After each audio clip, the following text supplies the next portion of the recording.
Kami ingin lebih mengenal-Mu Tuhan. Kami ingin lebih dekat dengan-Mu Tuhan. Biarkan pagi hari ini Tuhan, hati kami terbuka akan kebenaran firman-Mu. Biarkan kami Kau berikan pengertian-pengertian yang baru Tuhan. Sehingga kami dalam mengiring Kau tidak salah jalan Tuhan. Namun kami semakin hari semakin mengerti rencana-Mu yang dahsyat dalam kehidupan kami. Urapi hamba-Mu yang terbatas ini Tuhan. Urapi jemaat-Mu Tuhan. Biarkan hanya pesan daripada-Mu yang tersampaikan Tuhan. Bukan dengan kekuatan manusia, melainkan kekuatan daripada-Mu Tuhan. Berbicaralah Tuhan, pakai hamba-Mu ini Tuhan, supaya menjadi saluran berkat buat kami semua. Di dalam nama Tuhan Yesus, kami siap menyambut firman Tuhan. Haleluya. Amin. Shalom. Bagaimana kabarnya? Puji Tuhan. Seperti biasa, saya berkata, ayo kita sama-sama belajar ya. Tidak ada yang lebih pinter, tidak ada yang lebih hebat, kita sama-sama belajar ya akan kebenaran firman Tuhan. Baik buat saudara, baik buat saya. Pagi hari ini sesi pertama saya beri tema pentingnya pengenalan akan Tuhan ya. Nanti sesi kedua saya berbicara tentang kesetiaan. Karena kalau kita mengerti betul-betul tentang Tuhan, maka Tuhan itu memang setia, saudara. Ya, ini nyambung ya, saudara. Akhir-akhir ini saya ketemu beberapa teman ya, hamba-hamba Tuhan, sharing. Dia berkata, saat-saat ini banyak sekali anak-anak Tuhan, aktivis gereja, bahkan hamba-hamba Tuhan, yang meninggalkan Tuhan, saudara. Ya, pernah dengar ya? Saya pikir-pikir, mengapa? Kok banyak anak-anak Tuhan yang dulu melayani Tuhan, ya, bersemangat exciting ya, hamba-hamba Tuhan yang dipakai Tuhan, kok banyak yang meninggalkan Tuhan saat-saat ini? Itu tanda tanya besar buat yang saya renungkan tiap hari, saudara. Mungkin ada yang bermasalah berat, seakan-akan Tuhan tidak menolong, dia meninggalkan Tuhan. Ya, mungkin saat dia jatuh dalam dosa, dia lupa akan Tuhan. Juga bisa juga dia kecewa dengan sesama pasangan dia, atau bapak gembalanya, atau siapapun juga, sehingga dia mundur daripada Tuhan. Izinkanlah hari ini saya ingin berbicara tentang pentingnya kita mengenal Tuhan, saudara. Jangan sampai kita menjadi anak Tuhan, menjadi Kristen, tapi kita tidak mengenal siapa Tuhan kita, ya, maka sia-sia kita. Pagi hari ini saya tekankan bahwa pengenalan akan Tuhan itu sangat-sangat penting, sangat-sangat penting. Kalau kita tidak mengenal Tuhan, maka kita akan bereaksi yang salah. Di saat masalah itu datang, problem itu ada, kita memberikan reaksi yang salah. Tuhan, mengapa kau tidak menjawab doaku? Tuhan, seakan-akan kau jauh daripadaku. Maka dari itu, saudara-saudara, pagi hari ini saya ingin memberikan sesingkat-singkatnya, saudara. Kalau ini diuraikan lama, ya, sesingkat-singkatnya saya menguraikan pagi hari ini, supaya pada waktu kita menghadapi tantangan dalam hidup ini, kita bisa berespon dengan benar dan menjadi pemenang dalam kehidupan ini. Ya. Saya kasih contoh di kisah Maria ya. Di Lukas 1 ayat 37 sampai 38. Lukas 1 ayat 37 sampai 38. Sebab bagi Allah tidak ada yang mustahil. Kata Maria, sesungguhnya aku ini adalah hamba Tuhan. Jadilah padaku menurut perkataanmu itu. Lalu malaikat itu meninggalkan dia. Amin. Di ayat 37 dikatakan, tidak ada yang mustahil bagi Tuhan. Ya, Itu kata bukan kata Maria, saudara. Itu kata malaikat kepada Maria. Ya. Malaikat berusaha menceritakan realita Tuhan, kemahakuasaan Tuhan. Siapa sih Tuhan itu? Ya. Bukan Maria yang berkata, tidak ada yang mustahil bagi Tuhan. Malaikat yang berkata bahwa Tuhan kita adalah Tuhan yang tidak terbatas. Tuhan yang bisa melakukan segala perkara. Kemahakuasaannya begitu luar biasa, saudara. Ya, itu harus kita mengerti ya.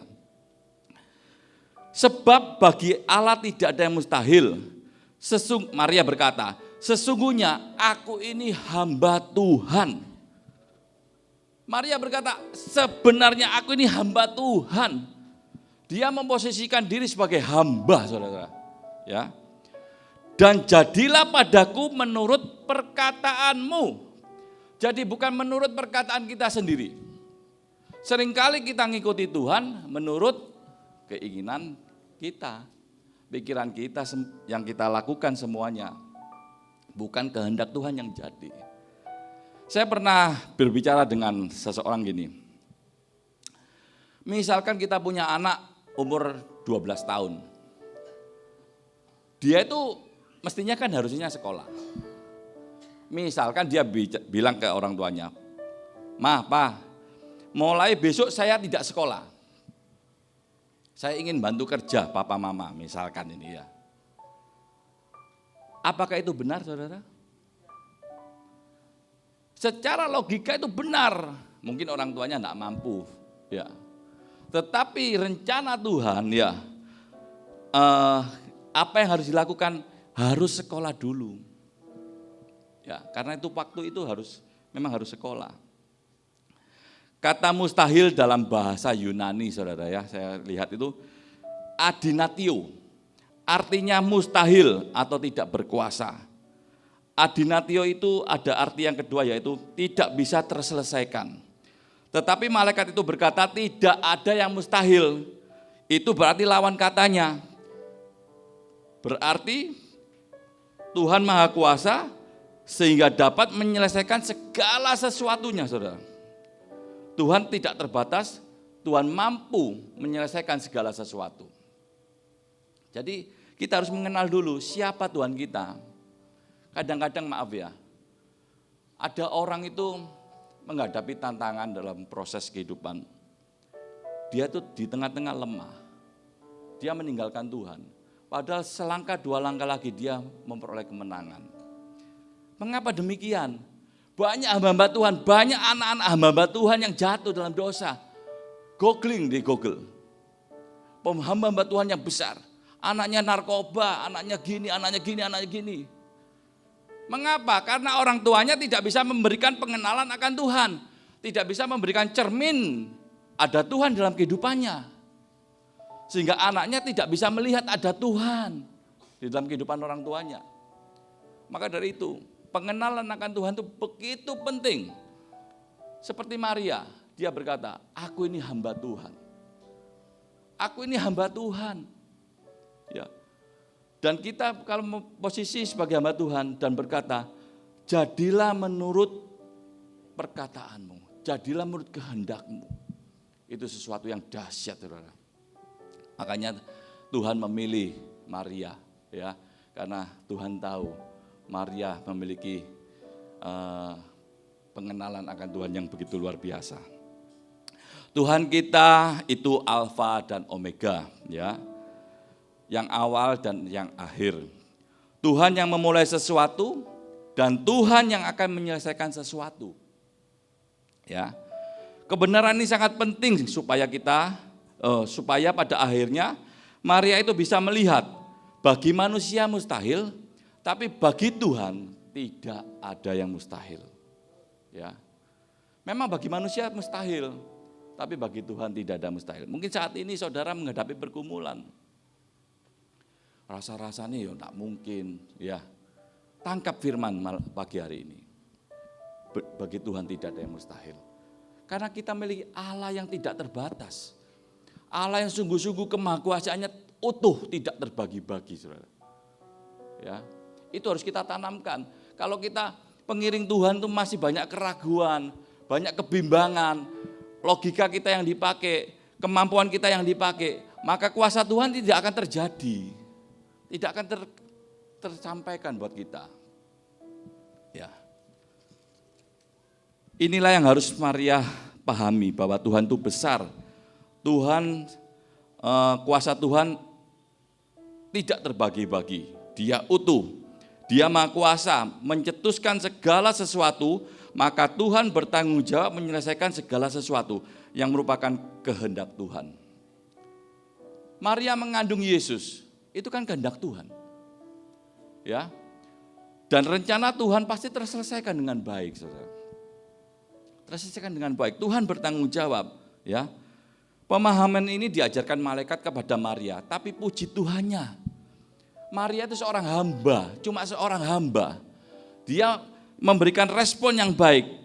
Dia mengerti langsung, Saudara. Dia paham betul apa yang diajarkan malaikat kepada dia. Ya. Mungkin saat ini ya, termasuk saya ya. Saya dengarkan orang khotbah itu sudah ribuan kali mungkin ya. Tapi belum tentu loh saya dengar-dengaran melakukan firman Tuhan. Belum tentu loh saya menangkap firman Tuhan itu. Belum tentu kita melakukan firman itu. Tapi Maria pada waktu malaikat itu datang, ya, dengan segala konsekuensinya, dia belum menikah, belum dijamah oleh Yusuf. Tapi malaikat berkata, engkau akan mengandung, ya. Terus Maria, loh kok mana mungkin ini terjadi, aku belum menikah. Tapi malaikat itu berkata, tidak ada yang mustahil bagi Tuhan. Ya. Maria berkata hamba Tuhan itu biasanya orang-orang pakai kata doulos, Saudara. Doulos itu hamba Tuhan ya artinya ya. Tapi Maria tidak pakai kata doulos, dia pakai bahasa dule. Dule itu Saudara ya, artinya saya ini cuma budak perempuan.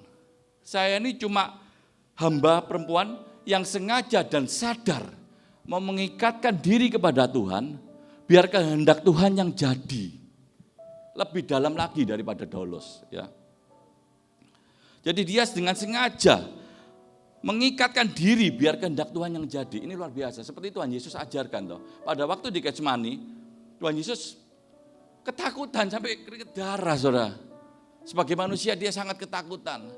Tapi dia berkata, biar kehendak Tuhan yang jadi.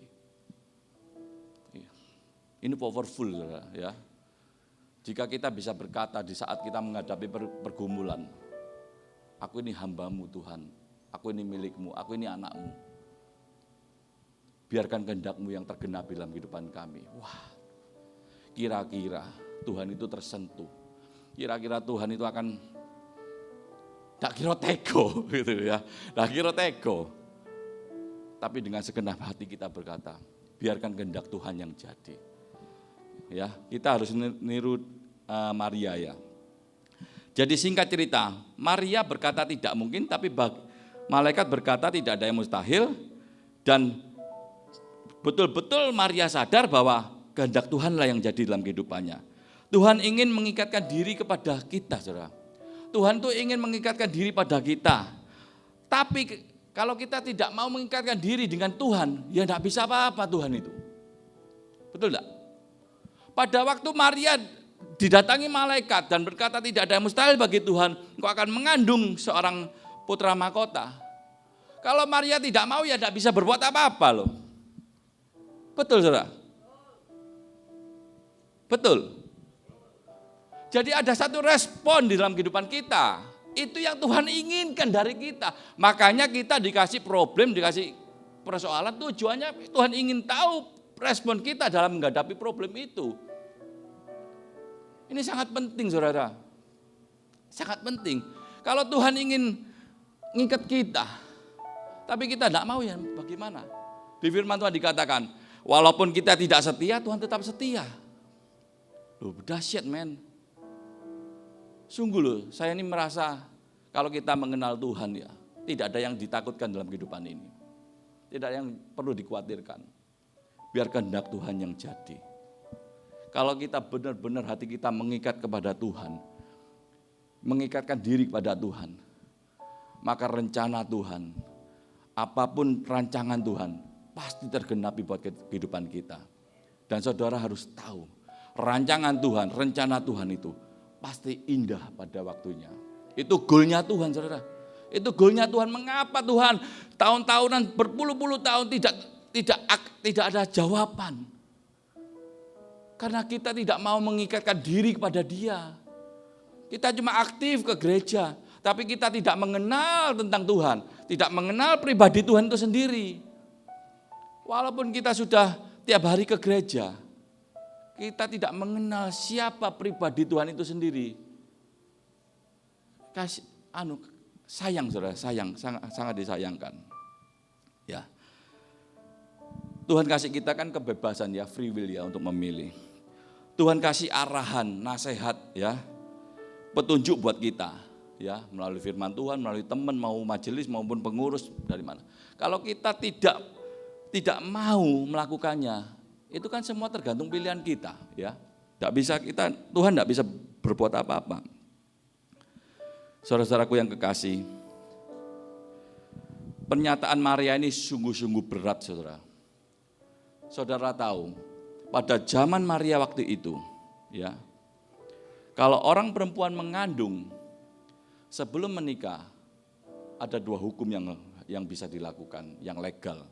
Yang pertama, kalau orang itu mengandung sebelum menikah, maka masyarakat umum itu berhak melempari batu sampai mati. Yang kedua yang dilegalkan pada waktu zaman itu, jika memang masyarakat tidak mau melemparkan batu kepada Maria, bahwa orang tua Maria harus mengikatkan Maria sendiri dan melempar ke dalam sumur sampai mati. Itu hukum waktu itu.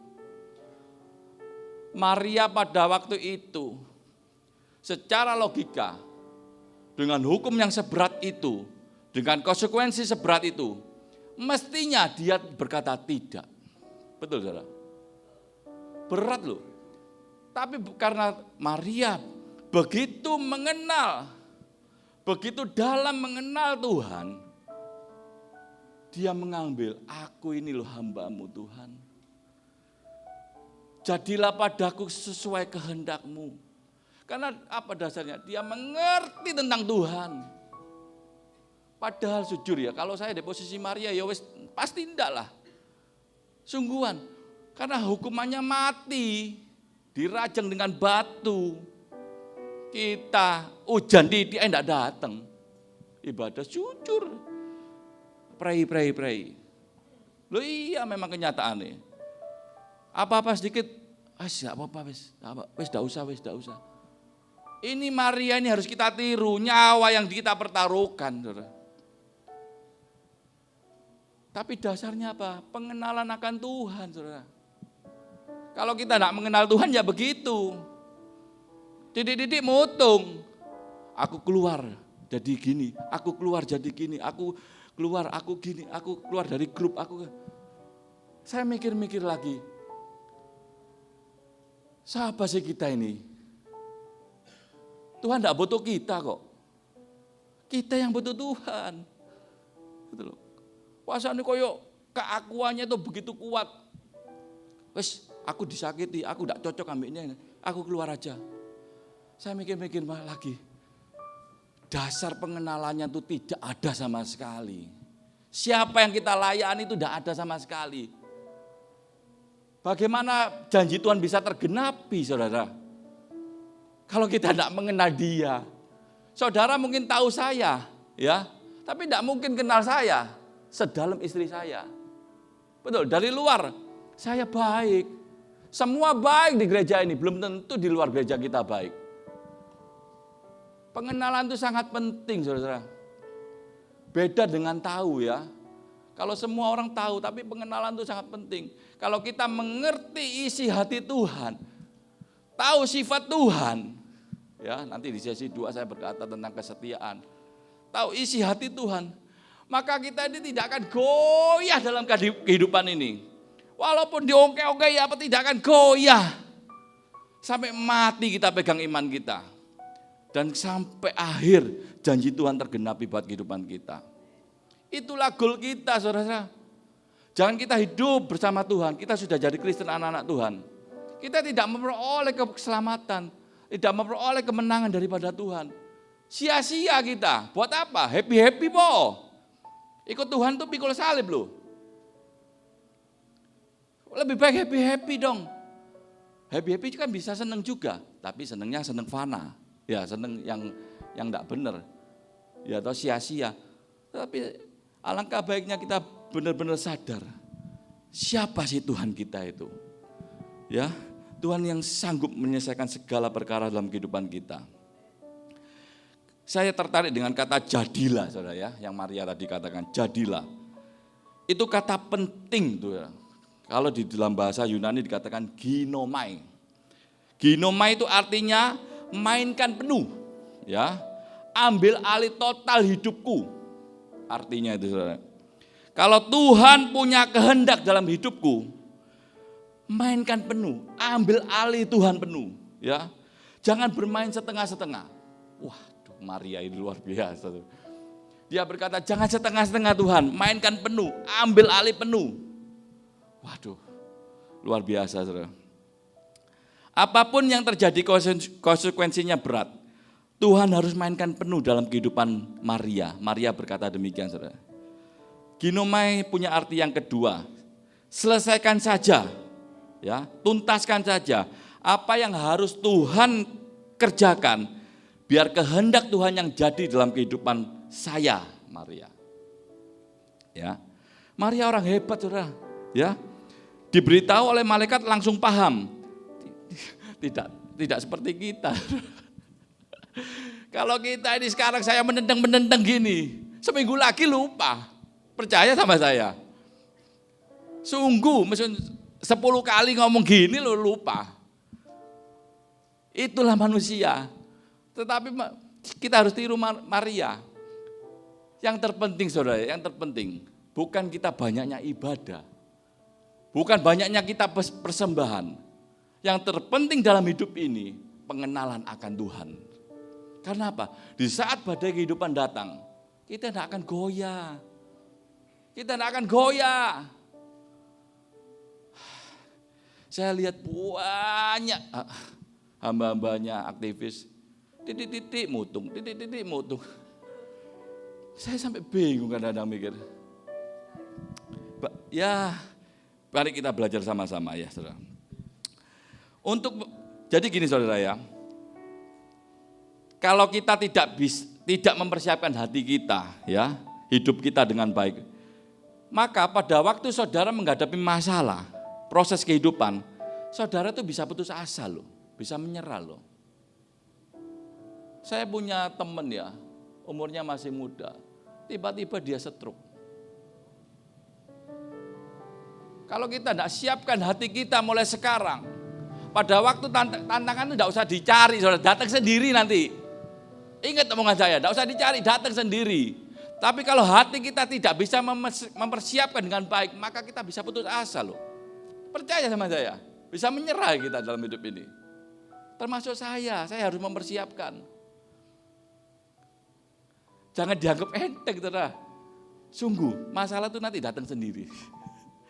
Ya, karena apa? Memang itu sudah menjadi kodratnya manusia. Ya. Jadi untuk mempersiapkan hati kita harus sering-sering ibadah. Karena iman timbul dari pendengaran. Kebenaran akan firman. Jadi roh kita dikuatkan, iman kita dikuatkan.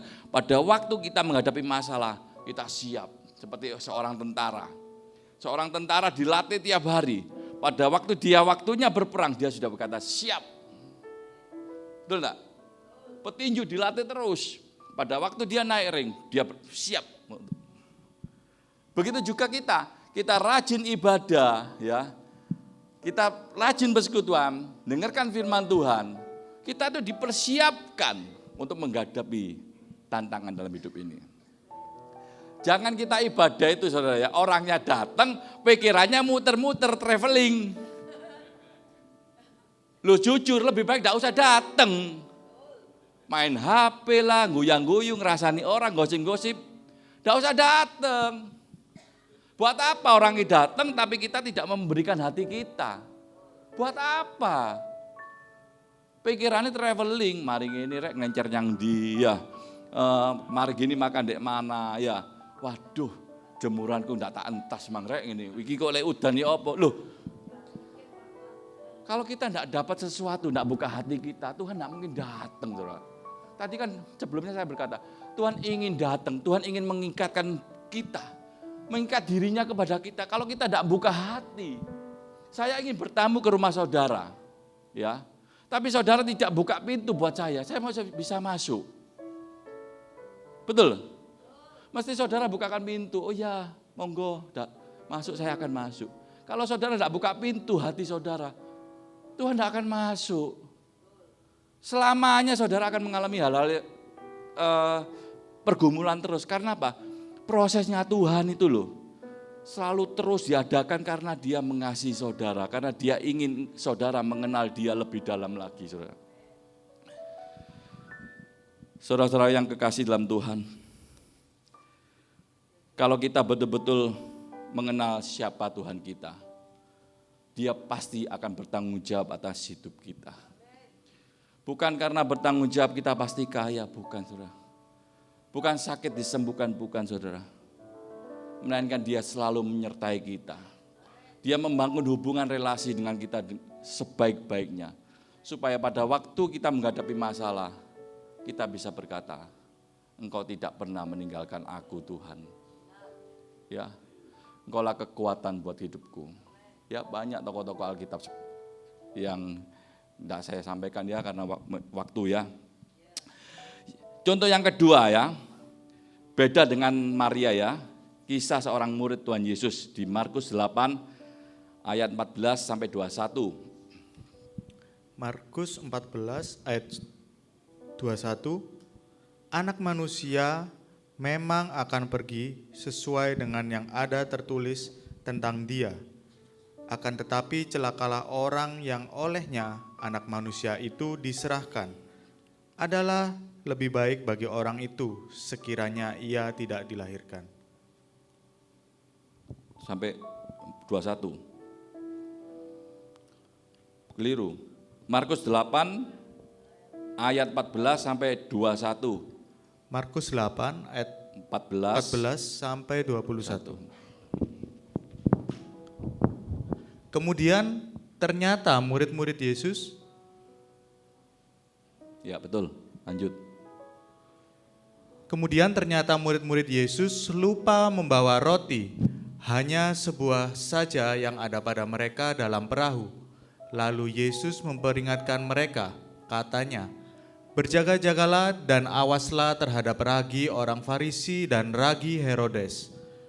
Maka mereka berpikir-pikir dan seorang berkata kepada yang lain, itu dikatakannya karena kita tidak mempunyai roti. Dan ketika Yesus mengetahui apa yang mereka perbincangkan, Ia berkata, mengapa kamu memperbincangkan soal tidak ada roti? Belum jugakah kamu faham dan mengerti? Telah degilkah hatimu? Kamu mempunyai mata, tidakkah kamu melihat dan kamu mempunyai telinga? Tidakkah kamu mendengar? Tidakkah kamu ingat lagi? Pada waktu aku memecah-mecahkan 5 roti untuk 5.000 orang itu, berapa bakul penuh potongan-potongan roti kamu kumpulkan? Jawab mereka, 12 bakul. Dan pada waktu 7 roti untuk 4.000 orang itu, berapa bakul penuh potongan-potongan roti kamu kumpulkan? Jawab mereka, 7 bakul. Lalu katanya kepada mereka, masihkah kamu belum mengerti? Amin. Yang dimaksud dengan ragi Herodes dan ragi Farisi adalah hati-hati dengan kemunafikan ya, munafik ya.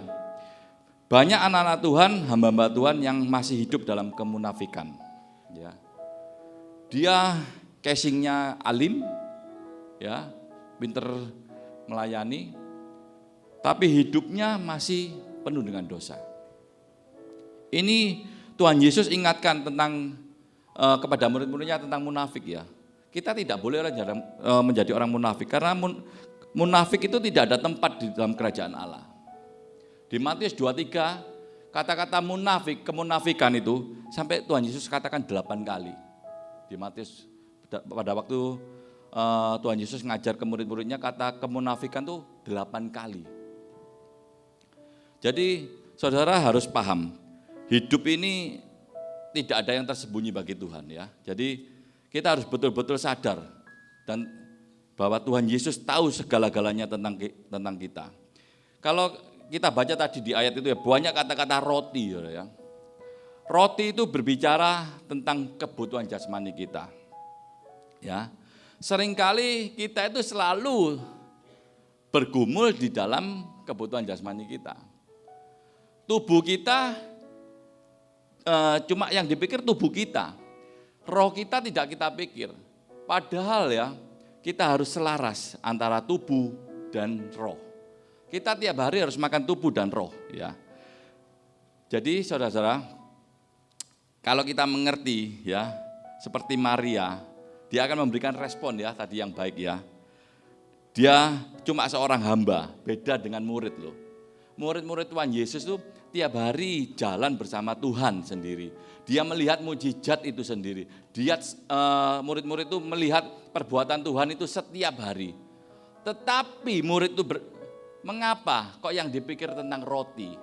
Mengapa dia selalu berpikir tentang kemunafikan? Kok sampai Tuhan ingatkan? Murid-murid Tuhan itu selalu bareng. Tapi mengapa Tuhan Yesus kok ingatkan seperti itu? Ya. Seringkali kita juga seperti murid-murid itu, saudara. Sudah merasa jadi anak Tuhan sudah lama, sudah menjadi aktivis, sudah menjadi pelayan Tuhan, sudah menjadi apalagi hamba Tuhan. Tetapi kita itu, pikiran kita nih selalu pikiran roti. Ya, selalu memikirkan hal-hal yang keduniawian. Gitu loh. Dan itu pun kadang-kadang kita pakai pelayanan kita sebagai tameng. Sebagai biar tidak kelihatan elek. Sebagai tameng. Itu Tuhan tidak berkenan, saudara. Kita harus mengerti betul-betul siapa sih Tuhan itu. Goal Tuhan, saudara-saudara ya. Kita anak-anaknya harus paham betul kemahakuasaan Tuhan. Kita harus benar-benar paham siapa sih Tuhan kita ya. Sekali lagi saya tekankan, kita harus paham siapa sih Tuhan kita. Mata kita harus terbuka melihat pertolongan dan mujizat Tuhan yang Tuhan lakukan buat kita. Contoh ya saudara ya, saya beri contoh. Misalkan saudara punya sahabat karib. Saudara curhat ke saudara ini belak-belakan ya. Cerita luar dalam, tapi teman saudara enggak ngerti-ngerti. Pegel enggak saudara? Pegel enggak? Enggak ada orang ya di sini ya. Kira-kira misalkan kita punya sahabat, kita curhat, cerita belak-belakan semua. Terus teman saudara itu enggak ngerti, kira-kira pegel enggak? Nah, apalagi Tuhan saudara. Tuhan tuh wes enggak kurang-kurang loh kita dinasehati ya, disertai, dikasih arahan, dibimbing. Tapi kita enggak ngerti-ngerti, kira-kira Tuhan pegel enggak? Enggak, Tuhan kita panjang sabar ya. Tuhan kita panjang sabar. Beda sama kita, kalau kita pegel memang, tapi Tuhan kita panjang sabar. Dia menantikan terus kita. Ya saudara, kita harus ingat ya, pujian sekolah minggu ya. Ada berkata, hitunglah berkatmu satu-satu ya. Kita tidak boleh setiap kebaikan Tuhan, pertolongan Tuhan tuh kita lupakan, jangan. Kita harus susun rapi di hati kita, ya harus kita tata di hati kita. Karena apa? Nanti itu kebaikan-kebaikan Tuhan yang kita tata di hati kita, itu menjadi tameng, menjadi perisai di saat kita menghadapi masalah. Ya, seperti misalkan kita, maaf ya, ada teman-teman kita misalkan kesulitan ekonomi. Tapi kalau kita susun rapi kebaikan Tuhan, pertolongan Tuhan yang sudah diterima, pada waktu dia menghadapi masalah lagi, ekonomi juga dia sudah mengerti cara Tuhan menolong dia. Dulu Tuhan sudah menolong, sekarang pasti juga menolong. Gitu ya. Seringkali kita ini melupakan sakit ya. Waduh, kalau sakit ya, Tuhan tolong, Tuhan tolong. Sembuh saya melayani Tuhan ya. Mari itu pada waktu ekonomi bagus, enggak mau nyumbang, enggak mau bantu pelayanan ya misalkan. Pada waktu diciak orang, ya pada waktu ngalami kerugian, waduh Tuhan, Aku lek ndak rugi tak sumbang iku ambek aku, tak bantu orang. Sering kali gitu memang. Manusia seperti itu. Jadi kita ndak bisa saudara, harus ingat terus kebaikan Tuhan dalam hidup kita. Kita harus benar-benar susun rapi saudara. Hati kita nih harus bersih, harus benar-benar penuh dengan kebaikan-kebaikan Tuhan. Sehingga kita ndak gampang goyah dalam kehidupan ini. Ya. Seperti Daud 23 ayat 4 dikatakan, sekalipun aku berjalan dalam lembah kekelaman, aku tidak takut bahaya. Ya, Daud berkata demikian ya. Karena Daud selalu menyusun terus kebaikan-kebaikan pertolongan Tuhan dalam hidupannya. Sebab engkau besertaku, gadamu dan tongkatmu lah yang menghibur aku. Ya, saudara kekasih dalam Tuhan, mungkin hari ini saudara menghadapi masalah. Ya, kita kalau mengenal Tuhan, engkau akan menjadi tenang. Engkau akan memiliki damai sejahtera. Jika saudara memiliki damai sejahtera, saudara akan memecahkan setiap masalah, problem itu dengan hati yang jernih. Maka hasilnya pasti baik. Ya. Seringkali kita kalau ada masalah, kita kalut dulu. Kita bingung dulu. Sehingga apa yang kita putuskan, itu salah. Saudara. Seringkali loh suami istri ya, saya kan berapa orang kan konseling sama saya. Gegeran rumah tangga. Ya. Pada waktu dia emosi, dia main tangan. Di saat dia emosi, maaf ya, ini kata-kata yang tidak boleh, cerai aja, ini misalkan. Itu tidak boleh saudara, tidak boleh. Kita harus calling down dulu, kita harus tenang dulu. Pikirkan berkali-kali, jangan sampai salah langkah tidak sesuai dengan firman Tuhan. Seringkali kita melangkah yang dengan kekuatan kita. Saudara-saudara, supaya kita dalam menghadapi masalah, ya, jangan sampai kita salah menilai Tuhan ya. Tuhan tidak pernah terlambat menolong kita ya. Jangan sampai salah menilai Tuhan. Saya kadang-kadang ada orang berkata gini ya, Tuhan itu kok enggak nolong-nolong ya, saya sudah gini, saya sudah melayani, sudah gini. Saya pikir-pikir, kok saya sombong nih kamu gitu ya. Ya, kita ini di hadapan Tuhan tidak ada artinya. Tuhan tidak pernah jauh daripada kita. Kitalah yang menjauh daripada Tuhan. Tuhan ingin mengikatkan cintanya buat kita, tetapi kita yang tidak mau mengikatkan cinta kita kepada Tuhan. Cuma ngomong tok, misalkan ku mau cinta Yesus selamanya gitu. Nyanyi ya, pada waktu ada masalah ya, ada waktu ada sesuatu yang berat, maka meninggalkan Tuhan. Mari saudara, mulai hari ini saya mengajak, simpan dengan baik semua karya Tuhan dalam hidup ini.